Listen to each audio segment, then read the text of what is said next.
राखी लांबा। आज बुलेटिन में बात होगी कांग्रेस नेता राहुल गांधी की बढ़ती हुई मुश्किलों की। अमेरिका के ब्राउन यूनिवर्सिटी में भगवान राम पर दिए गए उनके एक बयान को लेकर काशी की एमपी एमएलए कोर्ट ने निचली अदालत का फैसला पलट दिया है और मजिस्ट्रेट को दोबारा सुनवाई के आदेश दे दिए हैं। एक तरफ जहां बीजेपी कांग्रेस की नीतियों पर हमलावर है, तो वहीं दूसरी तरफ कांग्रेस चुनावी मोर्चों पर भी कानूनी दिक्कतों से जूझ रही है।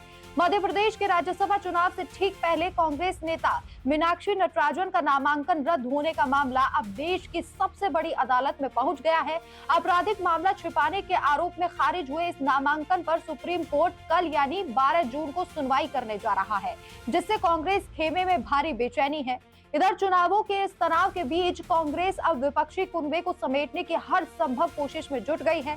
पश्चिम बंगाल में टीएमसी को आए सियासी संकट के बीच कांग्रेस ने ममता बनर्जी को राष्ट्रीय उपाध्यक्ष और अभिषेक बनर्जी को महासचिव का पद देने का एक बहुत बड़ा ऑफर दे दिया है। लेकिन टीएमसी के अंदर की आग सिर्फ दिल्ली के दौरों से ठंडी नहीं होती दिखाई दे रही। पार्टी के भीतर मचे इस घमासान पर सांसद महुआ मोइत्रा ने बागी नेताओं काकोली घोष और शताब्दी रॉय पर तीखा हमला बोला। महुआ ने साफ चुनौती दी है कि अगर बागियों के पास सच में 20 सांसद हैं, तो वे इसका सबूत दिखाएं और इसे साबित करके दिखाएं। सिर्फ हवा में बातें करने से दल बदल कानून से बचा नहीं जा सकता। वहीं बंगाल की सियासी उठापटक के बीच पड़ोसी राज्य उत्तर प्रदेश में मुख्यमंत्री योगी आदित्यनाथ ने अभी से 2027 के महामुकाबले की बिसात बिछा दी है। विपक्ष के पीडीए फॉर्मूले को ध्वस्त करने के लिए सीएम योगी का त्रिशूल फॉर्मूला तैयार है। सियासत की इस गर्मा गर्म माहौल के बीच देश के आधी आबादी के लिए बेहद सुकून देने वाली खबर सामने आई है। सुप्रीम कोर्ट ने एक बड़ा फैसला सुनाते हुए देश की करोड़ों गृहिणियों यानी होम मेकर्स को नेशनल बिल्डर यानी कि राष्ट्र निर्माता का दर्जा दिया है। और बुलेटिन के आखिरी में अदालतों और राजनीति की इन गंभीर बहसों से हटकर बात करेंगे दिल टूटने के एक ऐसे दर्द की जिसने सोशल मीडिया पर हर किसी को भावुक कर दिया और हंसी भी दिला दी।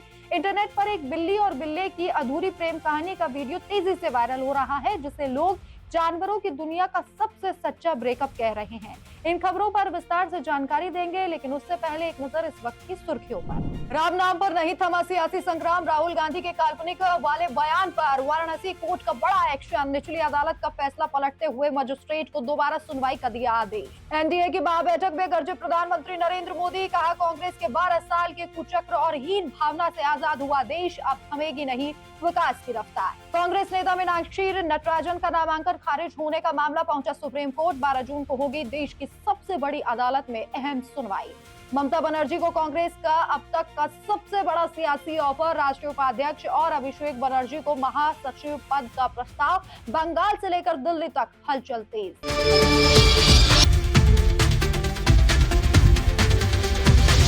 और अब खबरें विस्तार से। वाराणसी कोर्ट ने राहुल गांधी के खिलाफ भगवान राम पर अपमानजनक बयान की शिकायत पर बड़ा फैसला दिया है। अमेरिका की ब्राउन यूनिवर्सिटी में भगवान राम को राहुल गांधी ने पौराणिक और काल्पनिक व्यक्ति बताया था। उन्होंने राम को सिर्फ करुणा क्षमा का प्रतीक कहा, लेकिन हिंदू मान्यताओं को नकार दिया। इससे लाखों हिंदुओं की धार्मिक भावनाएं आहत हुई थी।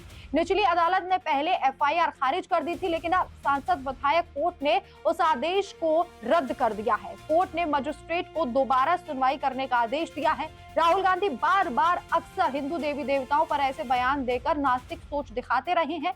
हिंदू समाज के प्रति उनकी नफरत साफ झलकती है। अब इस मामले में आगे सुनवाई होगी।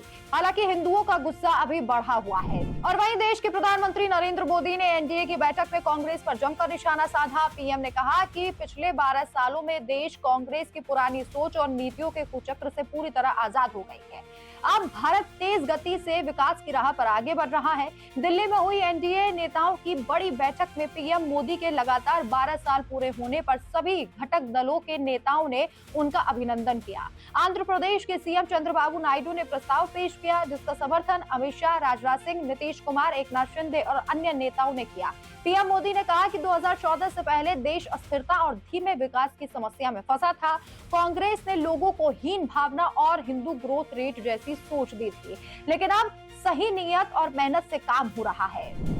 और वहीं मध्य प्रदेश के राज्यसभा चुनाव में कांग्रेस नेता मीनाक्षी नटराजन के नामांकन खारिज होने के मामले में सुप्रीम कोर्ट ने 12 जून को सुनवाई करने का फैसला किया है। मीनाक्षी नटराजन का नामांकन रिटर्निंग अधिकारी ने खारिज कर दिया था, क्योंकि बीजेपी नेताओं की शिकायत पर पाया गया कि उन्होंने फॉर्म 26 में हैदराबाद कोर्ट में लंबित एक आपराधिक मामले का जिक्र नहीं किया था।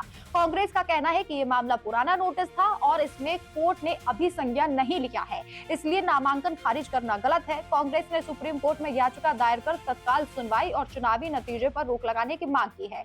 सीनियर वकील अभिषेक मनु सिंघवी ने कोर्ट को बताया कि आज नाम वापसी का आखिरी तारीख थी और अगर जल्द फैसला नहीं हुआ तो बीजेपी के 3 उम्मीदवार बिना मुकाबले के निर्विरोध चुने जाएंगे। सुनवाई के दौरान कोर्ट ने याचिका की मेंटेनेबिलिटी पर सवाल उठाए, लेकिन सिंघवी के अनुरोध पर 12 जून को सुनवाई तय कर दी गई है। हालांकि कोर्ट ने फिलहाल चुनाव पर रोक नहीं लगाई है।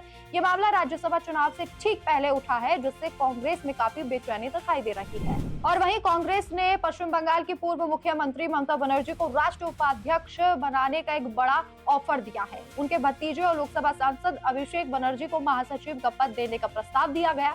बंगाल चुनाव में टीएमसी की हार और पार्टी में चल रहे संकट के बीच ममता और अभिषेक की दिल्ली यात्रा ने सियासी हलचल मचा दी है। दोनों परिवारों के बीच हुई मुलाकात में द्विपक्षीय एकता और इंडिया गठबंधन को मजबूत करने पर चर्चा हुई। सूत्रों के अनुसार कांग्रेस ने विलय का प्रस्ताव नहीं दिया है, लेकिन बड़े पदों की पेशकश की है। ममता ने ऑफर को तुरंत ठुकराया नहीं है और विचार करने का समय भी मांगा है। टीएमसी में उठती बगावत और विभाजन की खबरों के बीच ये विकास महत्वपूर्ण माना जा रहा है।